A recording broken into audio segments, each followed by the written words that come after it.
자, 오늘 본문 말씀 구약성경 이사 19장 1절이 되겠습니다. 986페이지가 되겠습니다.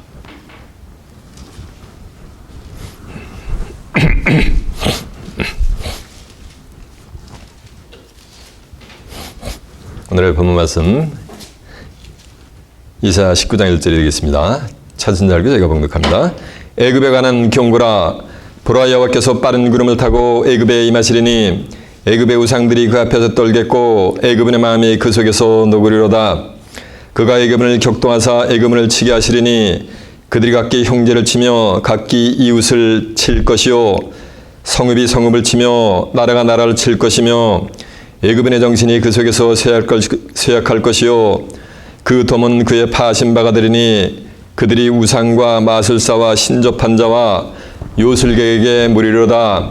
그가 애굽인을 잔인한 군주의 손에 붙이시리니 포악한 왕이 그들을 치리하리로다. 주 만군의 여호와의 말씀이니라. 아멘. 이사 19장 1절에서 4절까지 봉독을 해드렸습니다. 오늘은 본문 말씀을 토대로 애굽에 관한 경고, 이런 제목으로 말씀을 증거해 드리도록 하겠습니다.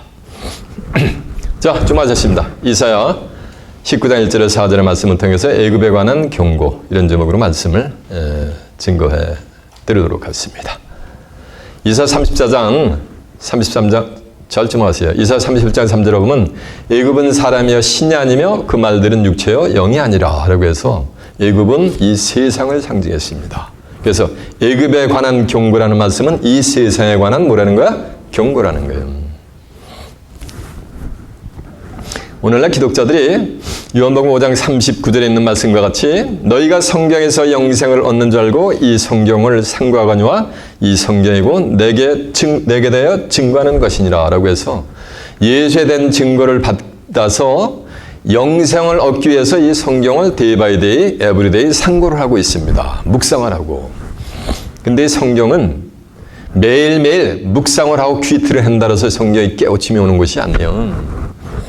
이 성경은 요한복음 4장 24절에 예수님 말씀하신 것 같이 하나님은 영이시니 예배하는 자가 신령과 진정으로 예배할지니라 라고 해서 영으로 임재하시는 하나님께서 인간을 구원해내고자 하는 구속 사역을 인간의 언어를 빌어가지고 기록을 했는데 그 기록을 할 때 기록한 방법이 있단 말이에요. 그 여러 가지 방법 중에 하나가 성경은 비유와 비사로 기록이 되어 있습니다. 비유라는 것은 실상이 아닙니다.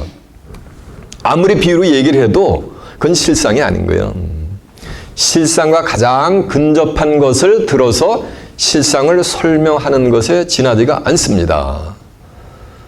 이를테면 마태복음 7장 6절에 보면은 거룩한 것을 개에게 주지 말고 진주를 돼지에게 주지 말지어다. 던지지 말지어다. 이런 말씀이 있어요.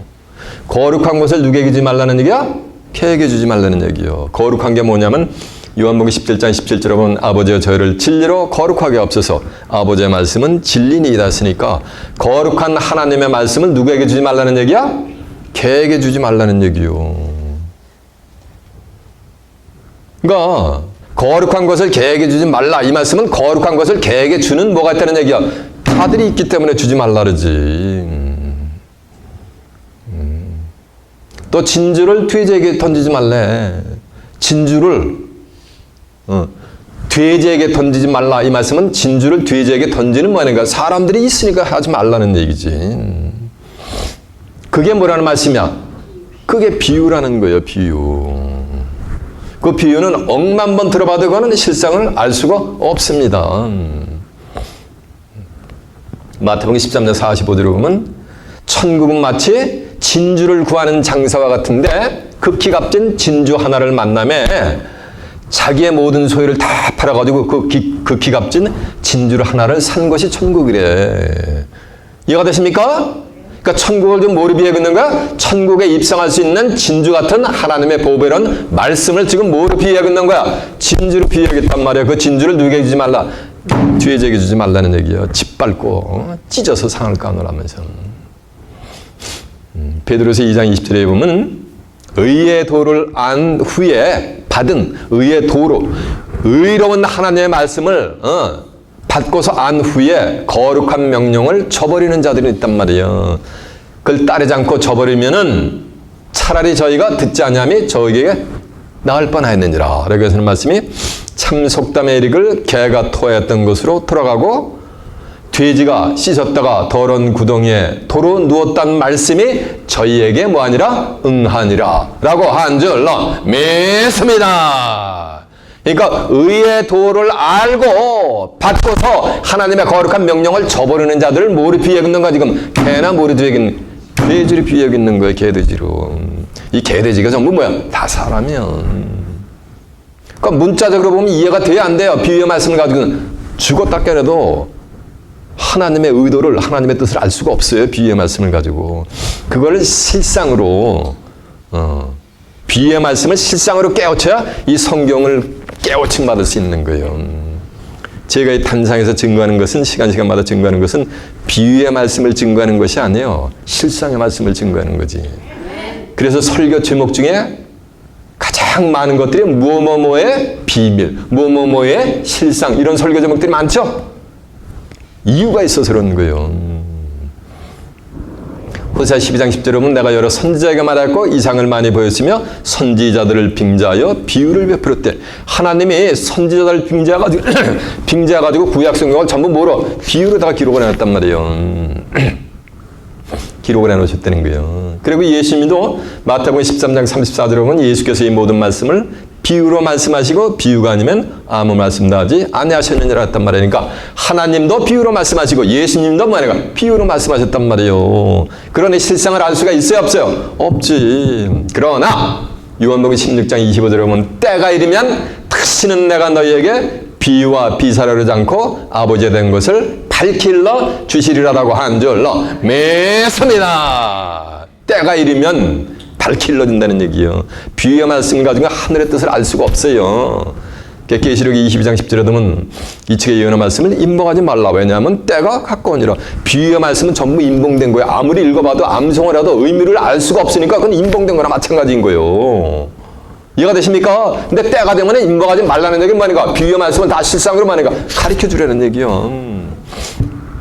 요한복음 16장 10절에 보면 내가 너희에게 이를 것이 많으나 그러나 지금은 너희가 감당하지 못하리라. 그러나 진리의 성령이 오시면 그가 너희를 모든 진리 가운데로 인도하시리니 그가 자유를 말하지 않고 오직 듣는 것을 말하시며 장래일을 너희에게 알리시리라라고 한 줄로 믿습니다. 이해가 되죠? 진리는 뭐야? 아버지 저희를 진리로 거룩하옵소서. 아버지의 말씀은 진리라 그랬잖아요. 그러니까 진리의 성령이 오시면 모든 진리 가운데 된다는 말씀은 모든 신구약의 모든 비유의 말씀을 뭐로? 실상으로 일러준다는 얘기요. 계시록 5장 1절에 보면 보좌에 앉으신 이의 오른손에 책이 있는데 안팎으로 썼단 말이에요. 그리고 읽어보는 봉했단 말이에요. 안과 밖에 끓은 문자 글자 그들은 문자 그거는 다 뭐야? 그건 비유의 말씀인 거예요. 안에 끓이 있단 말이에요. 또 밖에 끓이는가 하면 안에 끓이 있단 말이에요. 안에 끓은 뭐야? 그건 실상이란 말이에요. 아까 개, 돼지 이게 뭐라는 말씀이야? 의의 도를 저버리고 따르지 않는 사람을 개나 돼지로다 뭐인 거 비유한 거예요. 개, 돼지 거룩한 것을 거룩한 하나님의 말씀을 개에게 주지 말라는 얘기는 저버릴 자들에게 주지 말고 돼지에게 주지 말라는 얘기는 또 진주를 천국 갈 수 있는 진주 같은 하나님의 말씀을 뭐인가 받고서 따르지 않는 자들에게 주지 말라는 얘기요. 그거는 실상이요. 이해가 되십니까? 이 성경에 얼마나 비유와 비사로 되었는가라는 것을 오늘 본문을 여러분이 깨우침 받으면 아주 절감을 하시게 될 거예요. 얼마나 하나님도 비유로다가 말씀하셨는가 하는 것을. 이해가 되죠? 오늘 설교 제목이 뭐야? 맞아요. 애굽에 관한 경고예요. 애굽은 세상을 상대한다 그랬으니까 세상에 관한 경고를 하나님이 하시는데 전부 뭐냐면 다 비유로다가 말씀하셨단 말이에요. 그것을 한번 이 한 시간을 한번 깨우쳐 보자는 거예요. 이해가 되죠? 자, 이제 본문 가봅니다. 본문이 어딥니까? 예, 맞아요. 이사 19장 1절이 되겠습니다.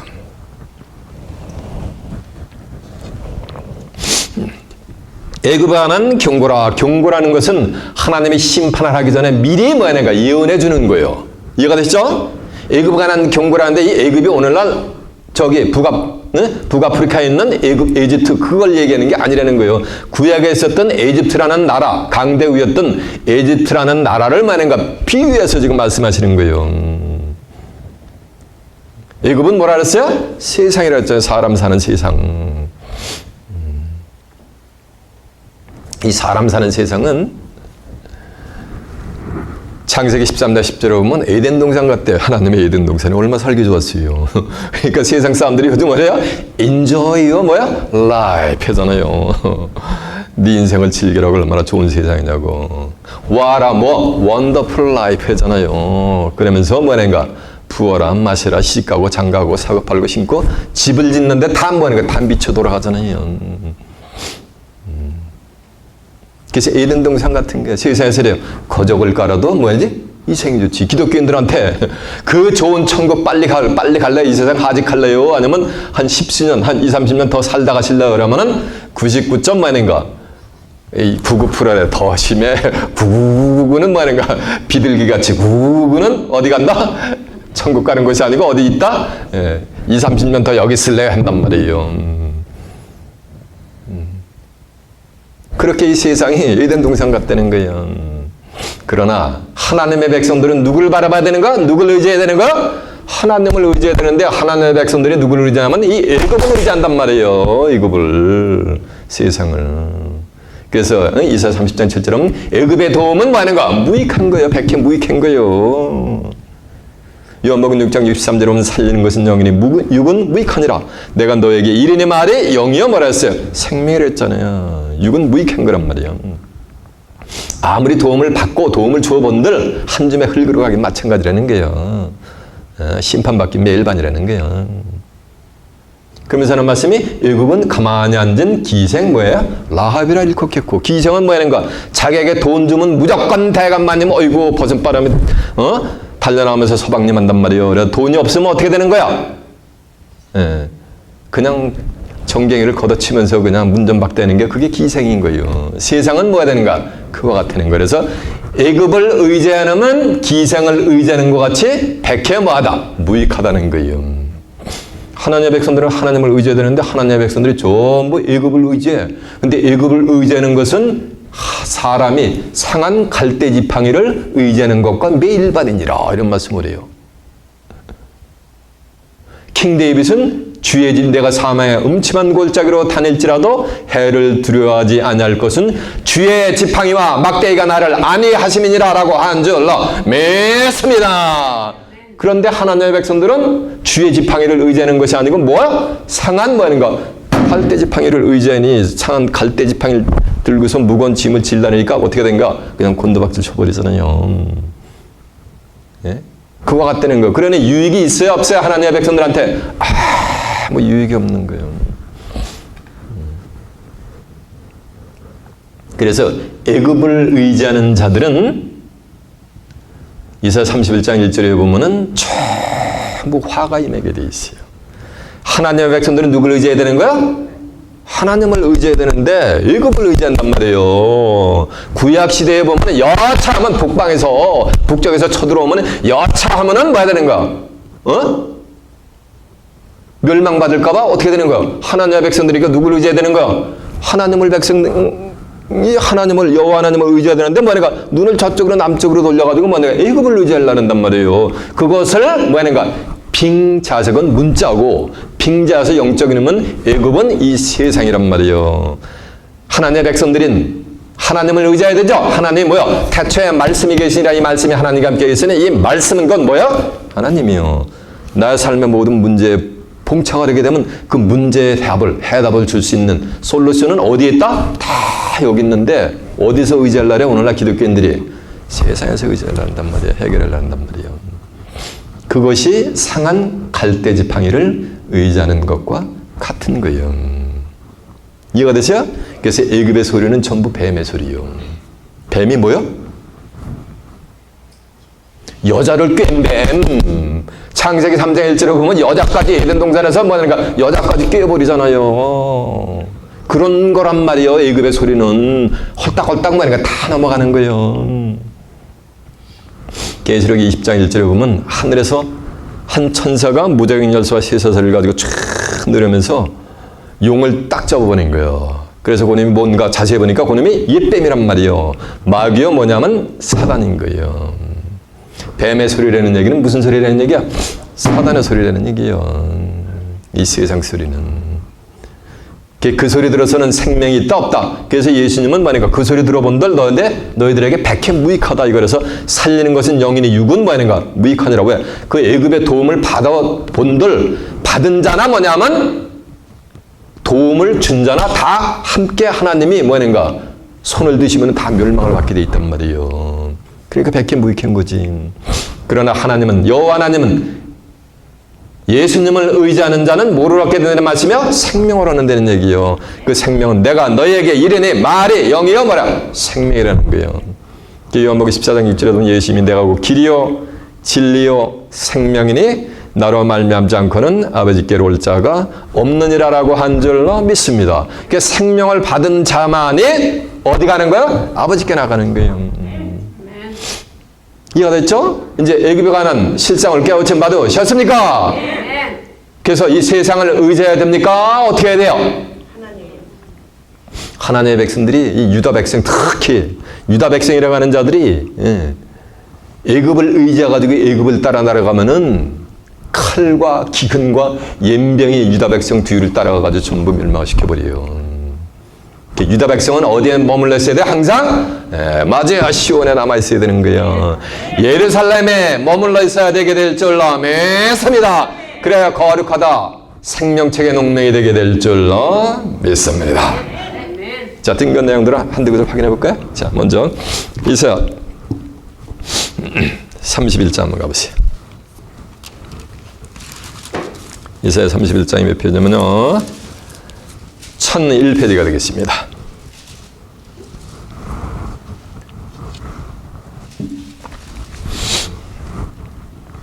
이사야 31장 1절입니다. 애굽은 사람이여 신이 아니며 애굽은 사람이야. 그래서 사람 사는 세상을 지금 뭐로? 애굽으로 비유한 거예요. 신이 아니며 그 말들은 육체여 영이 아니라 여호와께서 그 손을 드시면 돕는 자도 넘어지고 도움을 받는 자도 엎드러져서 다 함께 멸망하리로다. 자, 그러니까 애굽을 의지하면 도와주는 자나 도움을 받는 자가 다 함께 뭐 하는가? 하나님이 심판의 손을 살짝 들면은 다 멸망받기는 매일반이라는 얘기요. 그래서 백해 뭐하다? 무익하다는 얘기요. 그러니까 애굽을 의지해야 돼요? 말아야 돼요? 애굽의 그 도움을 구하러 내려가야 돼요? 말아야 돼요? 근데 하나님의 백성들이 내려갔단 말이에요. 그래서 그 위에 있어요. 31장 1절 한번 보세요. 도움을 구하러 애굽으로 내려가는 자들은 화 있을진저. 여기 화가 임하잖아요. 그들은 말을 의뢰하며 병고의 많음과 마병의 심히 강함을 의지하고 이스라엘의 거룩한 자를 앙모치 아니하며 여호와를 구하지도 아니하거니와. 그러니까 하나님의 백성들이 하나님을 구하고 하나님을 앙망해야 되는데 하나님을 버리고 누구? 애굽을 의지해서 내려간단 말이에요. 그러면 뭐가 임하는 거야? 화가 임하게 돼 있다는 거예요. 여호와께서도 지혜로우신 즉 재앙을 내리실 것이라. 그 말을 변치 않으시고 일어나서 악행하는 자의 집을 치시며 악행을 덮는 자를 치시리라. 그러니 애굽은 사람이여 신이 아니여 그 말들은 육체의 영이 아니라 여호와께서 그 손을 드시면 돕는 자도 넘어지고 도움을 받는 자도 엎드려서 다 함께 멸망을 받으려다. 그러니까 애굽에 거하는 세상에 거하는 도움을 주는 자나 도움을 받는 자가 다 함께 똑같이 뭐니까 멸망을 받게 된다는 거예요. 누구를 의지하냐면은 하나님을 의지하냐면. 그러니까 애굽의 도움은 다 백해 무익하다는 거예요. 자, 그 앞에 있어요. 이사야 30장 7절 한번 가보세요. 애굽의 도움이 헛되고 무익하니라. 왜? 다 심판받으니까 그 도움 아무리 받아본들 멸망을 받으니까. 그러므로 내가 애굽을 가만히 앉은 라합이라 일컫게 되리라라고 한 줄로 믿습니다. 이해가 됐죠? 자, 그 뒤에서 36장 6절 한번 가보세요.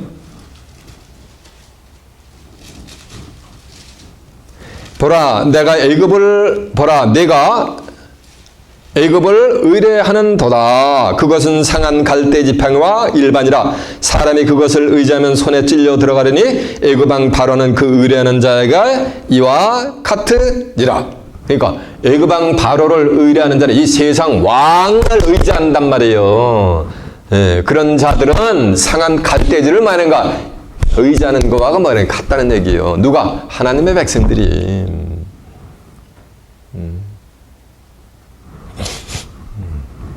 왜냐하면은 이 세상은 누가 룰링을 하기 때문에 하나님이 룰링하는 게 아니에요.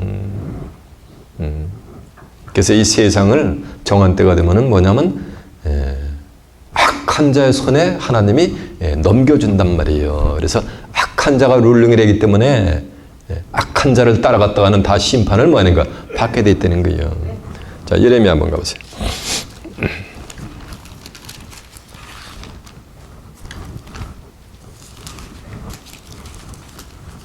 22절이 예레미야 46장 22절이 1127페이지가 되어 있습니다.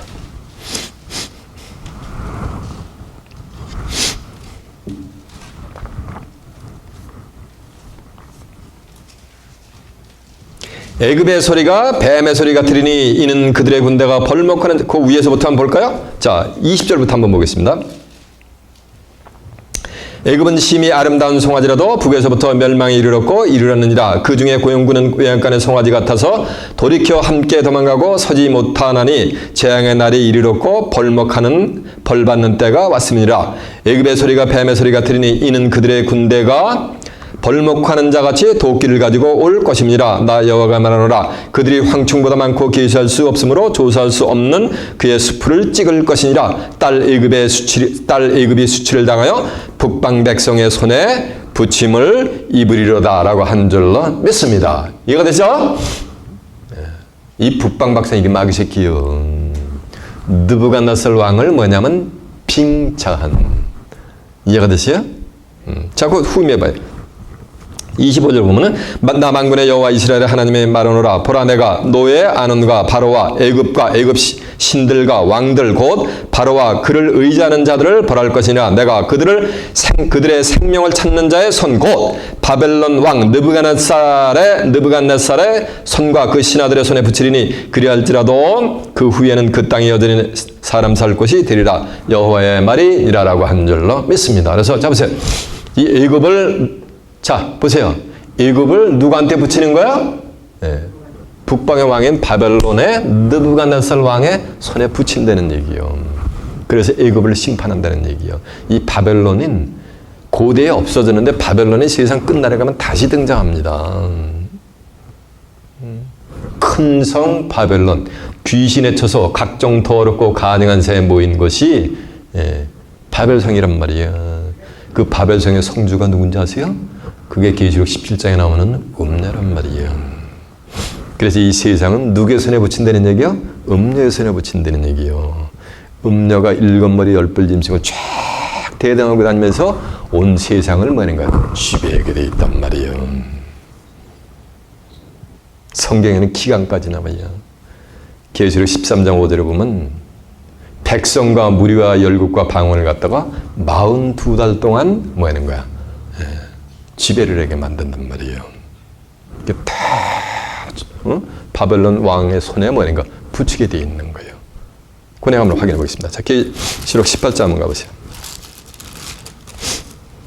계시록 18장 1절부터 봅니다. 417페이지요.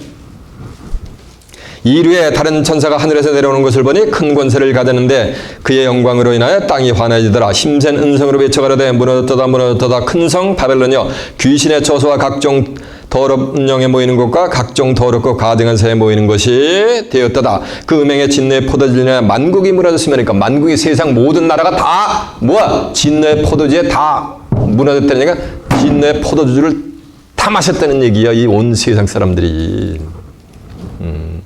또 땅의 왕들이 그로 더불어 행음하여서 땅의 왕 세상 종교 지도자가 어떤 세상 군왕들이 다 음료하고 한 통속이 되어서 진노의 포도주를 마신단 말이에요.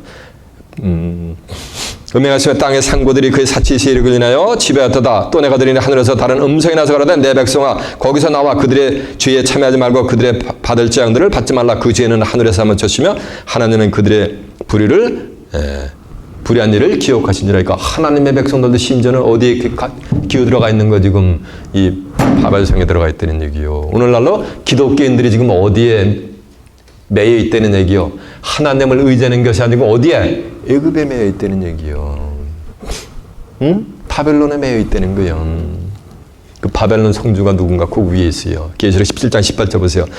또 내가 본 바 여자는 땅의 임금들을 다스리는 큰 뭐다? 성이라 하시니라라고 한 줄로 믿습니다. 큰 성이 뭐야? 이게 바벨론. 이 여자가 누구냐면 그 앞에 17장 1절을 보면 보세요. 또 일곱 대접을 가진 일곱 천사 중 하나가 와서 내게 말하여 가로되 이리 오라. 많은 물이 앉은 큰 음녀에 받을 심판을 누구에게 보이리라? 내게 보이리라잖아요. 그래서 음녀가 바벨론을 다스리는 뭐라는가? 성주란 말이에요. 계시록 13장 한번 가보세요. 그 앞에서 계시록 13장 5절 보세요. 또 짐승, 이 짐승이 큰 말과 참나다는 말은 입을 받고 또 42달 일할 권세를 받으니까 42달 일할 권세를 받죠. 짐승이 짐승이 입을 벌려 하나님을 회방하되 그의 이름 곧 그의 장막 곧 하늘에 거하는 자들을 회방하더라. 또 성도들을 또 권세를 받아 성도들과 싸워 이기게 되고 각 족속과 방언과 나라를 다스리는 권세를 받으니 죽음을 당한 어린 양의 생명책의 창세 이후로 농명되지 못하고 이 땅에 사는 자들은 다 짐승에게 경배하리라. 누구든지 귀 있는 자는 들을지어다라고 한 줄로 믿습니다. 창세 후 뭐세요? 생명책에 농명되지 못하고 이 땅에 사는 자들은 다 짐승에게 경배한다는 얘기는 누구에게 경배하는 거야? 일곱 머리 뭐 하는가? 열불 짐승을 타고 다니는 음료의 뭐 하는가? 비진리의 포도주를 다 마신다는 얘기야. 경배한다는 얘기야. 이해가 되세요? 그래서 이 세상을, 이 애굽을 누구야? 북방왕이 누구에게 손에 준다는 얘기가 느부갓네살 왕한테 붙인다는 얘기가 구약에서 있었던 거는 뭐냐면 지금 빙자에서 하나님은 전도 3장 15절에 보면 이제 있는 것이 옛쪽에도 있었고 장래에 있을 것도 옛쪽에도 있었나니 하나님은 지나간 것을 뭐냐면 다시 찾는다 그랬잖아요. 아모스 3장 7절에 보면 주 여호와께서는 자기의 비밀을 그종 선지자들에게 보이지 않고는 결단코 행하심이 없느니라 그랬잖아요. 다 구약에서 보여주고 한단 말이에요. 세상 끝나려도. 근데 그거를 영안이 열리지 않으면 알 수가 있다 없다. 묵상한다고 상고한다고 알 수가 있다 없다. 없다는 것이요. 이해가 됐죠? 이제 애굽의 실상을 확실히 깨우침 받았습니까? 애굽을 의뢰하는 자들의 운명을 확실히 깨우침 받으셨습니까? 애굽을 지배하는 자들의 운명을 확실히 깨우침 받으셨습니까? 자, 이제 여러분 본문 한번 가보세요. 다시.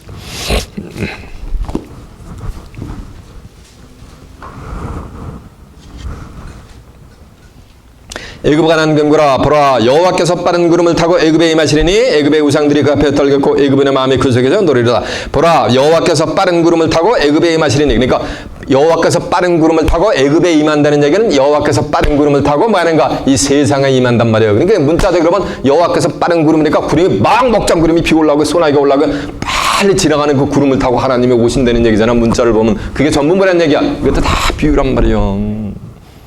예수님도 재림하실 때 뭐냐면 구름 타고 재림하시게 돼 있어요. 그럼 문자적으로 보면 밝은 구름 한 점 없는 대낮에는 예수님 결단코 재림 안 하시게 될 줄을 믿습니다. 예? 문자적으로 보면은 마태복음 24장 29절에 보면 그날 환난 후에 해가 즉시 어두워지며 달이 빛을 내지 않으며 하늘의 별들이 떨어지며 하늘의 권능들이 흔들리리라. 그때 인자의 징조가 하늘에서 보이겠고 자 보세요. 인자의 징조가 하늘에서 보이겠고 땅의 모든 족속들이 뭐냐면 곡소리가 나는 거예요. 그러면서 인자가 구름을 타고 모든 능력과 큰 영광으로 오리라. 저가 큰 나팔 소리와 함께 천사들을 보내리니 그들이 하늘 이 끝에서 저 끝까지 사방에서 택하신 자들을 모으리라라고 한 줄로 믿습니다. 그러니까 예수님이 재림할 때도 구름을 타고 모든 능력과 뭐하는가 큰 뭐하는가 영광으로 오는 거예요. 그렇게 재림하시는 거예요, 예수님도. 그러니까 구름의 실상을 모르는 자들은 재림하는 재림주 맞이할 자들이 있다 없다? 없다라는 거예요. 이건 저 사견이 아니요. 재림의 장본인은 예수님이 친히 말씀하신 거예요. 누가복음 21장 17절에도 보면 27절에도 보면 인자가 구름을 타고 모든 능력과 영광으로 오는 것을 보리라. 이런 일이 되기를 시작하거든 일어나 머리를 들라. 땅 쳐다보지 말고 애굽을 쳐다보지 말고 어딜 들라는 얘기야? 바라보라는 얘기야? 하늘 보라는 얘기야.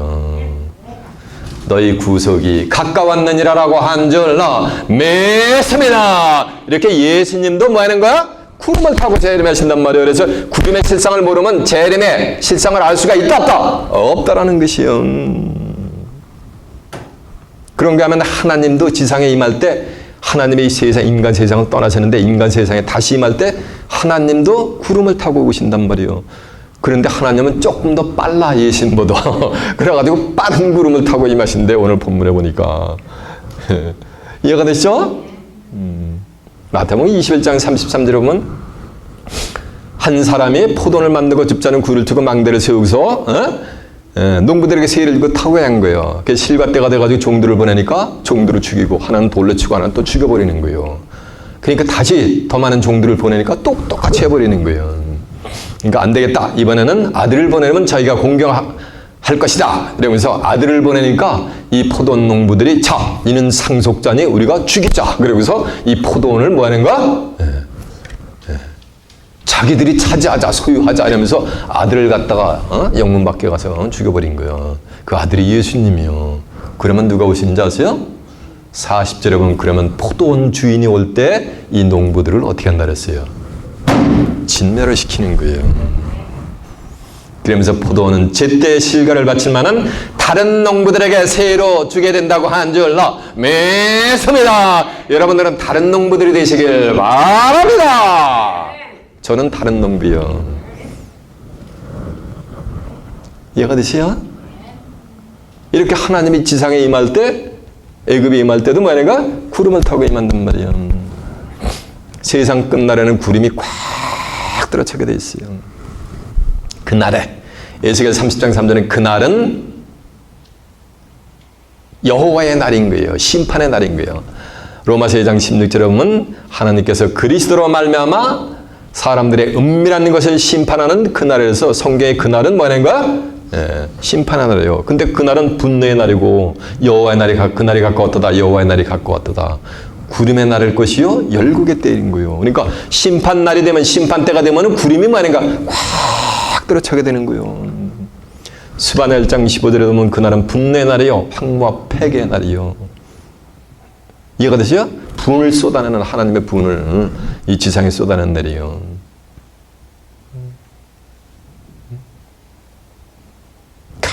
캄캄하고 어두운 날이면서 구름과 흑암의 날이라. 그래서 그 날이 가까워지면은 구름이 뭐가 되는 거야? 온 세상을 덮게 돼 있는 거예요. 구름의 역할은 뭐를 해요? 비를 내리는 건데 비를 한 점 못 내려. 한 방울도 못 내리는 구름은 그건 무슨 구름이야? 가짜 구름이 어디 있을까? 무용지물한 구름이지. 아무리 먹장 구름이 몰려와도. 하나님이 이 성경은 하나님의 인간을 향한 구원 계획을 문서화시키는 약속 문서가 성경인데 하나님의 인간을 어떻게 구원해내냐면 하나님이 구름을 타고 다니시면서 온 세계상에서 인간을 구원해냅니다. 성경에 기록된 대로. 하나님도 구름을 타고 다니시고 예수님도 뭐하는가? 구름을 타고 다니신단 말이에요. 구름을 타고 재림하신단 말이에요. 욥기서 37장 12절에 보면 구름이 인도하는 대로 두루 행하시나니 이는 그의 명하신 것을 온 세계상에 이루려 하심이니라라고 한 줄로 믿습니다. 그러니까 구름이 인도하는 대로 뭐가 되는 거예요? 하나님은 따라다니시는 거 이렇게. 이해가 되시죠? 예를 들면 저 사우스코리아에서 대통령이 온단 말이에요. 대통령이 어디가 어딘지 뭘 알아? 미국 한 번도 안 와봤는데. 그러면 여기 미국의 뭐냐가 대사가 뭐 하는 거야? 전부 인도하는 거예요. 여기가 어딥니까? 여기가 라이트하우스고 여기가 UN 본부입니다. 그러면서 다 인도하는 대로 대통령은 뭐 쫄라쫄라 따라다니는 거야 그냥. 자기는 천지분간 못해 어디가 어딘지 어디가 DC인지 어디가 UN 본부인지. 이해가 되세요? 그거 같은 거예요.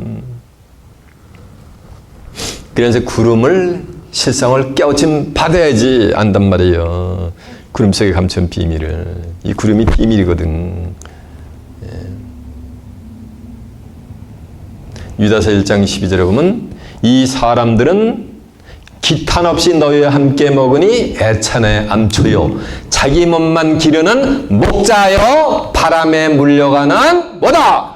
구름이란 말이요. 죽고 또 죽고 뿌리까지 뽑힌 열매 없는 가을나무. 자기 몸만 기르는 거예요. 목자는 누굴 길러야 되는 거야? 양들을 보살피고 양들을 살쪄야 되는데 자기 양들은 거저들은 쳐다도 안 봐, 거들떠도 안 보고 뭐하는가? 자기 몸만 양들 거 전부 빼먹는 거야. 11조, 감상금, 건축헌금 전부 쪽쪽 빼다가 뭐하는가? 전부 이상한 대로 선교한다면서 다 빼돌려. 그러면서 목자의 사명은 뭐가 있어야 되는 거야? 물을 줘야 된단 말이야. 구름의 사명은 물이 있어야 되는데 자기 몸만 기르는 목자여. 뭐야? 바람에 물려가는 물 없는 뭐라는 말이야? 구름이란 말이에요. 물이 없는 구름이니까 이건 참 목자야, 거짓 목자야? 거짓 목자지. 물이 뭐야? 물은 말씀이면. 요한복음 4장 14절에 보면 내가 주는 물을 먹을 때는 다시 가라니와 내가 내게 주는 물을 먹을 때는 그 속에서 영생하도록 솟아나는 뭐가 되리라? 샘물이 되리라 했잖아요. 아모스 8장 11절에도 보면 물이 없어가나 하면요 양식이 없어 주님이 아니라 대저 여호와의 말씀을 듣지 못한 기갈이라 해서 성경에서 물은 말씀을 상징하는데 물 없는 구름이니까 요건 뭐야? 요건 참 목자야, 거짓 목자야? 거짓 목자지. 그러면 다시 화내면 물이 있는 구름은 무슨 목자야? 참 목자지. 성경에는 예레미야가 3장 44절에 보면 하나님의 백성들이 아무리 철야 예배하면서 그냥 40일 금식하면서 기도해도 구름이, 물 없는 구름이 딱 그 기도를 가려가지고 그 기도가 하늘로 상달이 안 되게 만든단 말이에요. 이해가 되세요? 그러면은 하나님이 빠른 구름을 타고 임하신다는 얘기는 뭐가 되는 거야? 물이 있는 뭐가 되는 거야? 목자를 타고 애굽에 임하는 역사가 되게 될 줄로 믿습니다. 말씀이 뭐야? 말씀이 하나님이잖아. 태초에 말씀이 계시니라. 이 말씀이 하나님과 함께 계시니 이 말씀은 곧 뭐야? 하나님이니까. 이 말씀을 실상으로 증거하는 뭐하는가? 참 목자를 통해서 뭐하는가? 임하는 거예요. 빠른 정도가 아니지. 비유적으로 얘기하면 어떤 분이래요? 목사님 설교는 일반 목사님들보다 한 3배 이상 빠르대. 빠른 자가 아니면 따라올 수 있어요? 없어요? 못 따라와요. 성경인가 어디 하박국 몇 장? 하박국 2장 18절, 아모스 3장 7절. 찾는데 뭐하니까? 찾는데 30초씩 걸려. 저는 찾는데 뭐하냐? 2초 3초면 찾거든. 이게 빠르단 말이에요. 이해가 되세요? 그렇다고 제가 빠른 구름이라는 얘기는 아니고 비유적으로 하면 그렇다 이거요. 그래서 하나님께서 빠른 구름을 타고 애굽에 임할 때 애굽의 우상들은 뭐가 되는가? 떤단 말이에요. 예. 떤다는 얘기는 왜 떠는 거야? 두려우니까 떠는 거지, 무서우니까. 그러면 우상도 돌 붙여 돌상이 뭐라는 얘기야? 아니라는 거예요. 우상도 뭐라는 얘기야? 애굽인의 마음이 그 속에서 노그리래. 마음이 있는 것인 거 보니까 이거는 사람이요? 돌 붙여 돌상이요? 불쌍해 몰래 가가지고 바늘 가지고 눈 한번 꾹 찔러보세요. 예, 눈 하나 깜박하나. 예. 이해가 되세요? 네. 우상도 뭐라는 얘기야? 이게 전부 사람이야. 말씀이 없는 거짓 선지자인데 거짓 목자인데 말인가? 세상 사람들로부터 아주 얘기야. 이름만 대도 그냥 추앙을 하는 하나님을 의지하는 게 아니라 그 거짓 말은 물 없는 말이야. 구름을 의지한단 말이야. 하나님의 백성들이 애굽을 의지한단 말이야. 그래서 다 망하는 거요. 그 우상도 망하고 그걸 의지하는 자도 말이야. 다 망한다고 하나님이 뭐하는가? 오늘 본문을 통해서 경고를 하고 계신 줄로 믿습니다.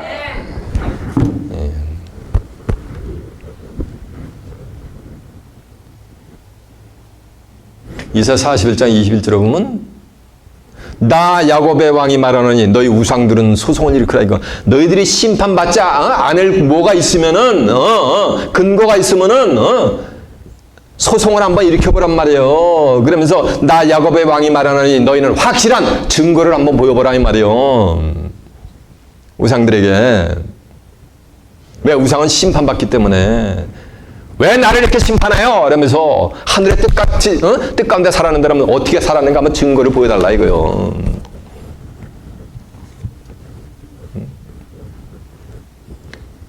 이사 41장 29절은 우상은 바람이요. 우상은 뭐라는 얘기요? 바람이라는 얘기요. 네. 바람을 의지해 하나님의 백성들이. 바람은 예레미야 5장 13절에 보면 선지자들은 바람이라.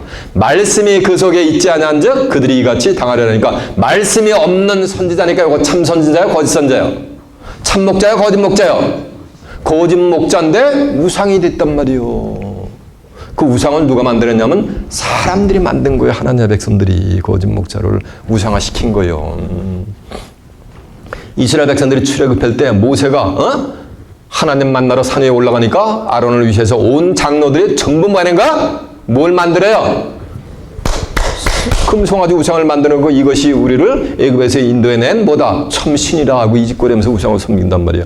구약에서 엔션 타임에 그렇게 한 것을 그건 빙자해서 세상 끝날에 다시 재현되는데 세상 끝날에는 금신상을 세우는 것이 아니고 뭐냐면 하나님의 백성들이 직접 말씀이 없는 거짓 선지자를 뭐 세우는 거? 우상화시키는 거예요. 이렇게.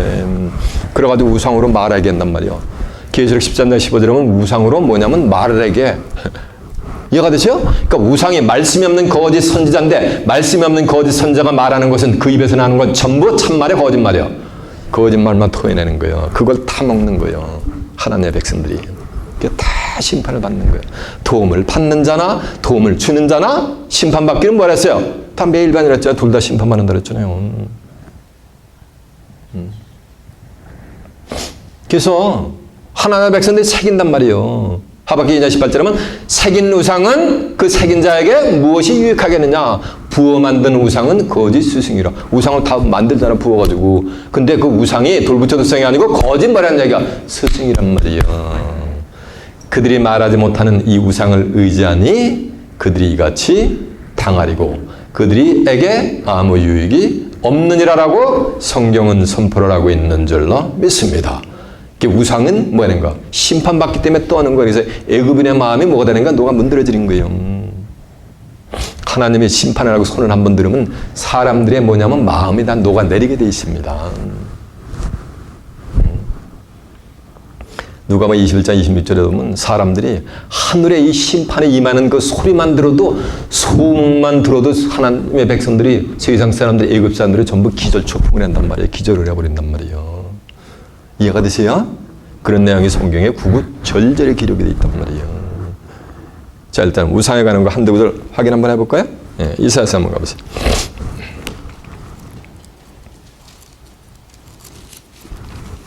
이사야 41장 18절이 몇 페이지냐면요. 20절이 몇 페이지냐면요. 1015페이지입니다. 이사야 41장 21절입니다. 나 여호와가 말하노라 너희 우상들은 소송을 일으키라 야곱의 왕이 말하느니 너희는 확실한 증거를 보이라. 그러니까 우상들 보고 소송을 일으키는 건 돌부처 돌상이 소송을 일으킬 수 있어 없어요? 소송을 일으킬 수 있는 것은 요거요. 뭐야? 사람이지. 자, 그 후미에서 29절 한번 가보세요. 41장 29절. 과연 그들의 모든 행사는 공허하며 허무하며 그들의 부어 만든 우상은 바라며 허탄한 것뿐이라든지. 우상은 뭐라는 얘기야? 바라며. 근데 이제 바람이 뭐냐니까 예레미야 5장 13절 한번 가보세요. 예레미야 5장 13절이 몇 페이지냐면요.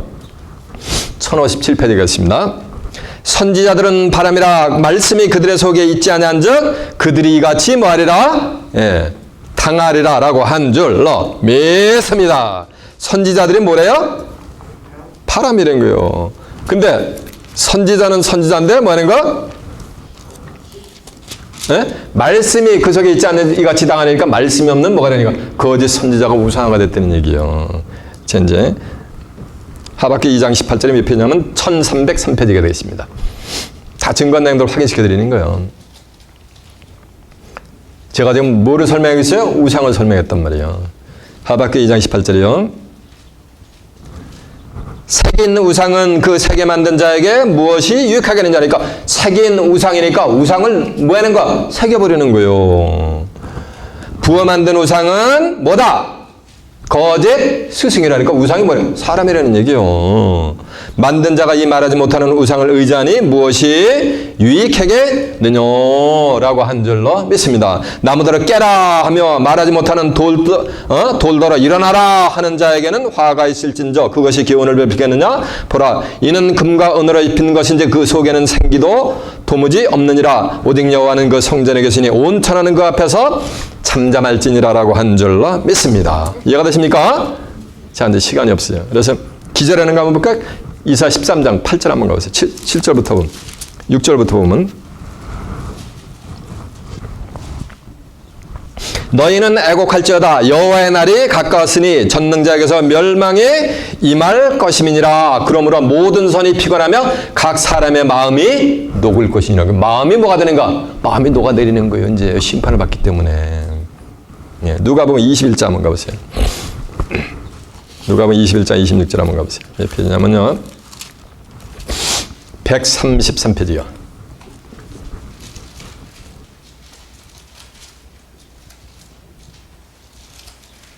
24절부터 보면은 저희가 칼날에 죽음을 당하며 모든 이방인에 사라져 배웠고 예루살렘은 이방인의 때가 차기까지 이방인들에게 짓밟히리라. 1월 성신에는 징조가 있고 땅에서는 민족들이 바다와 파도에 우는 소리를 인하여 곤란한 중에 공갈이라. 사람들이 세상에 임할 일을 생각하고 무서워서 뭐하리니? 기절한다고 나오잖아요. 기절하리니 이는 하늘의 권능들이 흔들리게 씀이니라. 그때 사람들이 인자가 구름을 타고 능력과 큰 영광을 하는 것을 버리라. 이런 일이 되기를 시작하거든 일어나 머리를 들라. 너희 구속이 가까웠느니라 라고 한 줄로 믿습니다. 이미 다 증거한 내용들이요. 이해가 됐죠? 이런 심판이 임하는 것. 자, 이제 본문 다시 갑니다. 이사야서 19장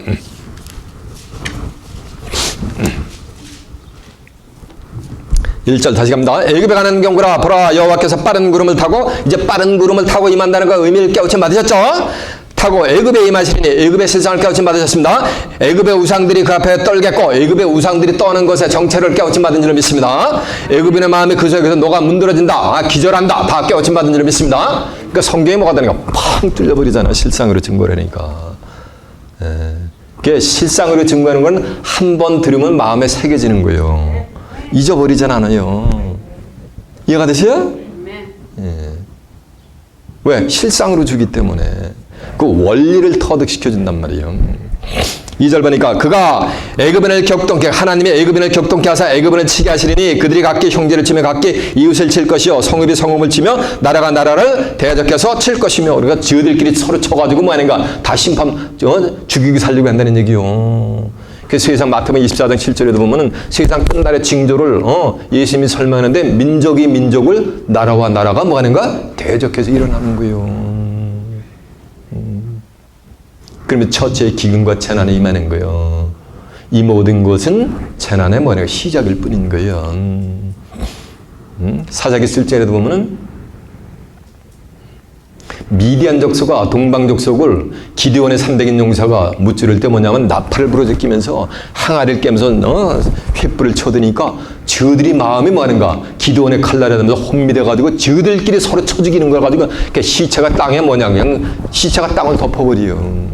그 저들끼리 서로 쳐 죽이는 거예요. 민족과 민족과 나라가 나라를 대적해서 일어나는 거. 성읍이 성읍을 쳐서 일어나고. 이해가 되십니까? 이런 심판이 매는 거예요.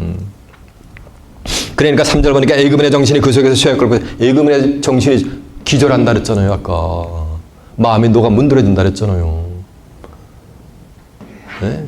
다니엘서 5장은 벨사살 왕이 분벽에 한 손가락이 나타나가지고 메네메네 대결 루바르시 이렇게 싹 쓰니까 그 손가락을 보고서 뼈마디가 그냥 마음이 녹아가지고 뼈마디가 이리부리 저리 비스고 떨거덕 할 정도로 녹아내린단 말이에요. 마음이. 어떨 때 하나님의 심판이 임할 때는 그렇게 되는 거예요. 누구는? 애굽 사람들은. 이해가 되세요? 예. 애굽인의 정신이 그 속에서 쇠약할 것이요 그 도모는 그들의 도모 그들의 퍼포스 그들이 계획하는 것은 다 무용지물이 된다는 얘기요. 그의 도모는 그의 파신 바가 되리니 이에 되기는 그들이 하는 족적 뭐가 되는 거야. 이루는 게 아무것도 없다는 얘기요. 무용지물이 되게 만든다는 얘기요. 그럴 때 그들이 우상과 마술사 신접한 자 요술객들에게 물으로다. 하나님의 백성들은 누구에게 물어야 되는 거? 하나님에게 의지하는데 마술가 요술사와 신접한 자들에게 묻는 거요. 마술사 요술사 신접한 이게 참 뭐 죽은 영혼들 가지고 장난치는 자들이야. 한마디로 얘기하면은. 이해가 됐어요? 하나님의 백성들은 누구 의지해야 되는 거야? 문제가 있으면 누구한테 물어봐야 되는 거야? 하나님한테 물어봐야 되는데 전부 마술사, 신접한 자, 요술사에게 전부 물어보는 거요. 근데 그들이 말한 바가 마술사, 요술사, 신접한 자들, 접신한 자들이 그 입에서 말을 토해낼 때 그들이 말한 바가 율법에 비춰가지고 맞지 않으면 아침빛을 보지 못한단 말이에요. 심판이 임할 때 하나님은 이래 저주해버려. 마지막까지 뭐냐면 파락을 해버린단 말이에요. 이해가 되세요? 예. 자, 이사야서 한번 가보세요. 그 앞에서. 이사 8장 19절 한번 가보세요.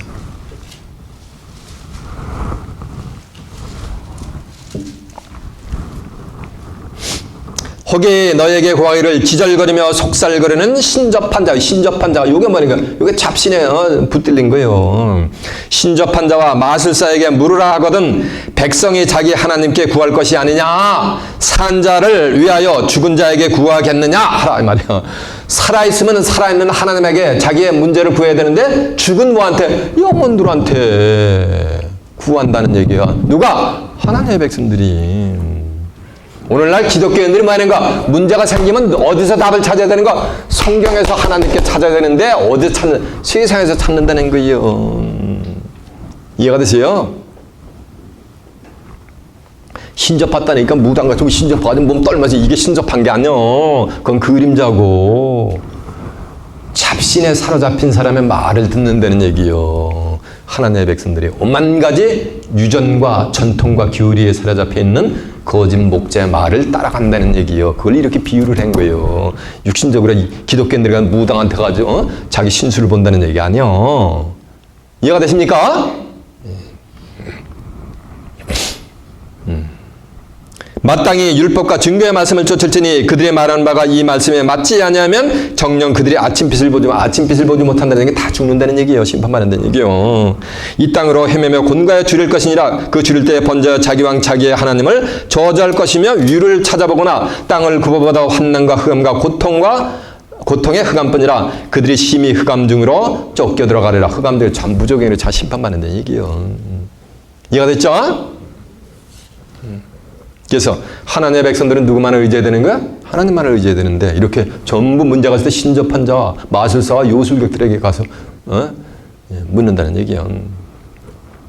본문 이제 4절 갑니다. 그가 애굽인의 잔인한 군주의 손에 붙이니 잔인한 군주의 요게 누구라 그랬어요? 아까 느부갓네살 왕이란 말이야. 그 느부갓네살 왕 고대에 있었던 그 왕을 또 빙자한 거 그게 다시 또 재현된단 말이야. 세상 끝날에 누구한테 붙잡힌다? 음녀한테 그래가지고 계시록 17장 15절에 보면 음녀의 앉은 물은 백성과 무리와 열국과 뭐인가 방은 온 세상 사람들이 전부 음녀한테 붙임 바가 된단 말이에요. 그래가지고 42달 동안 전부 짐승이 치리를 한단 말이에요.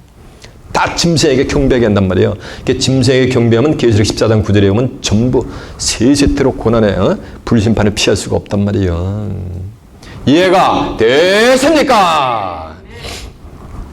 그가 애굽인을 잔인한 군주의 손에 붙이리니 포악한 왕이, 이거 포악한 왕이 바벨론 왕 느부갓네살 왕이요, 음녀요. 포악한 왕이 그들을 치리하리라. 주 만군의 여호와의 말씀이라라고 한 줄 믿습니다.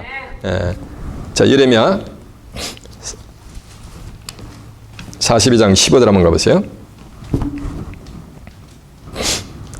1121페이지요. 유다 백성이, 심지어는 유다 백성이라고 하는 자들도 애굽을 의지한단 말이에요. 애굽에 내려가가지고 거기 거하기로 고집한단 말이에요. 너희는 유다의 남은 자여 이제 여호와의 말씀을 들으라. 만군의 여호와 이스라엘의 하나님이 이같이 말씀하시되 너희가 만일 애굽으로 들어가서 거기 거하기로 고집하면 너희 두려워하는 칼이 애굽 땅으로 따라가서 너희에 미칠 것이요 너희가 두려워하는 기근이 애굽으로 급히 따라가서 너희에게 임하리니 거기서 너희가 죽을 것이니라. 무릇 애굽으로 들어가서 거기 우하기로 고집하는 모든 사람은 이같이 되리니 곧 칼과 기근과 연병에 죽을 것인즉 내가 그들에게 내리는 재앙에서 벗어나 남을 자가 없으리라라고 한 줄 믿습니다. 그러니까 심지어는 유다 백성이라고 하는 자들도 만약에 애굽에 나가서 애굽에 고하기를 고집한단 말이에요. 그러면 칼과 기근과 연병이 따라가지고 그들은 뭐 전부 그냥 심판해버린단 말이에요. 여러분의 삶에 영적인 삶, 육적인 삶의 도움은 살아계신 누구야? 하나님, 인간의 생사 화복을 주관하신 분은 하나님이요. 세상 존재들이 아니란 말이에요. 이렇게 시편 기자는 시편 121편은 나의 도움이 어디서 올꼬? 나의 도움이 천지를 지으신 여호와께로서이다 라고 한 줄 믿습니다. 시편 125편 1표로 보면 여호와를 의뢰하는 자는 시온산이 요동치 않고 영원히 있음 같다라고 한 줄 믿습니다. 여러분은 여호와를 끝까지 의지하는 가운데 시온산에 요동치 않고 영원히 하나님으로부터 복을 받아 살아서 다가오는 하나님의 나라를 유업받아 그곳에서 하나님과 예수 그리스도와 함께 영생 복락을 누리는 귀한 축복이 임하시길 예수님의 이름으로 축원합니다. 자, 말씀을 마치겠습니다.